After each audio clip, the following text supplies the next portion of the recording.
only to migrate to cities and towns. A ray of hope appeared on the horizon. Dr. Praveen Kumar, the Karimnagar District Superintendent of Police, made it possible that where there is a will, there is a way. He encouraged the surrenders at will. It has reached its peak during his tenure that a record number of 46 Naxalites were made to lay down their arms before the Chief Minister, Chandrababu Naidu, and the Director General of Police in Hyderabad in one go. Retaining them in the mainstream was made tough, when surrendered extremists began to feel insecure, both from the police and their former colleagues. For the first time in the country, the Tough Cop has organized a novel program named Parivartana Sadasulu at Huzurabad and Husnabad villages, wherein hundreds of militants were made to assemble.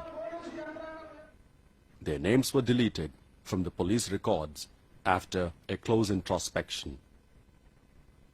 It was not the end of the daunting task.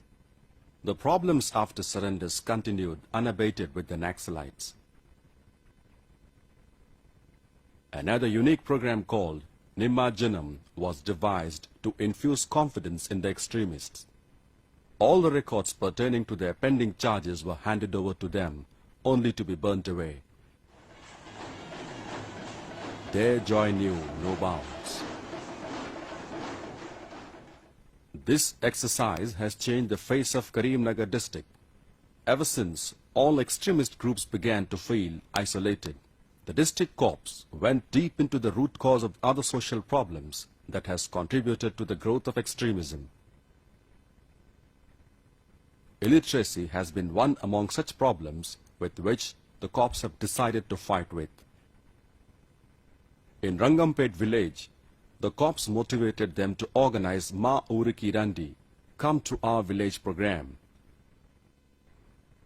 The objective behind the program is to go door to door, inviting teachers living in nearby towns and cities to come to their village in order to impart basic education to their kids by offering them free food and accommodation.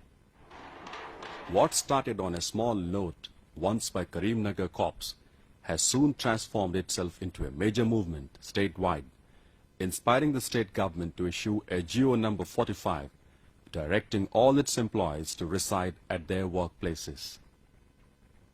But the district corps still felt there is some vacuum left. A policeman's death, it's going unnoticed. On the other hand, if an army John dies in war or during peacetime in any skirmish, so all politicians, including MLAs, MPs, ministers, then all officials, everyone will queue up in front of his house and they'll compete with with themselves to pay homage. But this is not the case with a poor constable. Army John, he knows where the enemy is, from which direction the enemy is coming from. But the poor constable does not know where the enemy is coming from.